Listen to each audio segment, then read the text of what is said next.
Nous sommes aujourd'hui sur le port d'Alicante dans le sud de l'Espagne pour découvrir la nouvelle berline statutaire de Peugeot. Elle devrait logiquement s'appeler 608, mais c'est la 508 car elle remplace à la fois la 407 et la 607. L'ambition d'aller rivaliser avec les belles allemandes n'est plus d'actualité car la Chine automobile s'éveille et Peugeot avec la 508 voudrait être au pied du lit.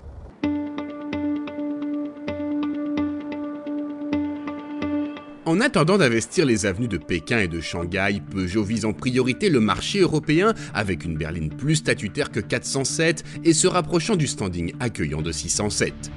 Sous tous les angles, ces deux objectifs semblent atteints au travers d'un design épuré et fluide, en partie révélé sur le prototype SR1 du salon de Francfort 2009.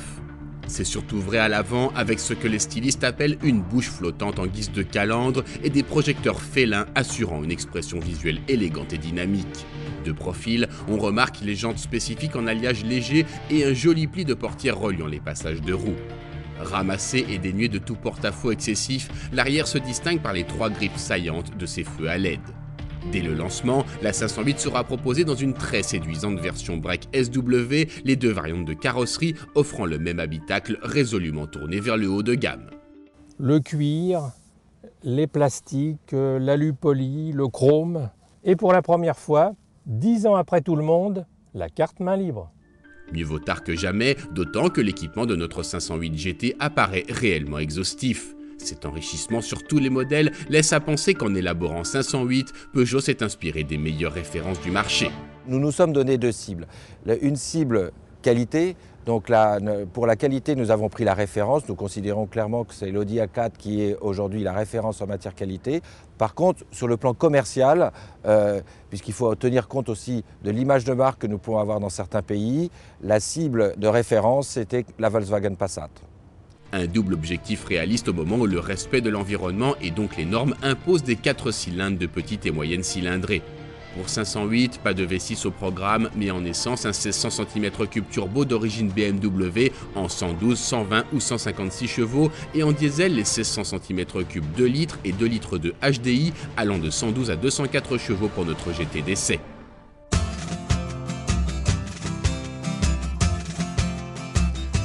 Avant d'aller la tester, nous avons voulu flâner dans les ruelles pittoresques d'Alicante, histoire de vérifier la maniabilité de cette berline de près de 4,80 m.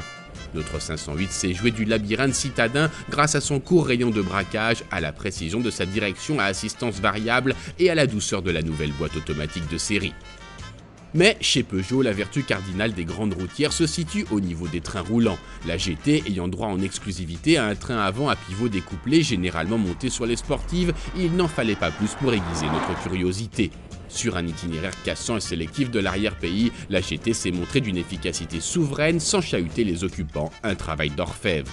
Capable d'atteindre 234 km/h et d'abattre le 0 à 100 en 8,2 secondes, la GT de litre de diesel coiffe la gamme 508 en attendant l'arrivée en 2012 d'une version hybride 4 diesel électrique 4 roues motrices de 200 chevaux. La 508 GT est facturée 37 850 €, l'accès de gamme 1600 cm3 essence 22 900 €. Le supplément pour le break SW oscille entre 1050 et 1350 €.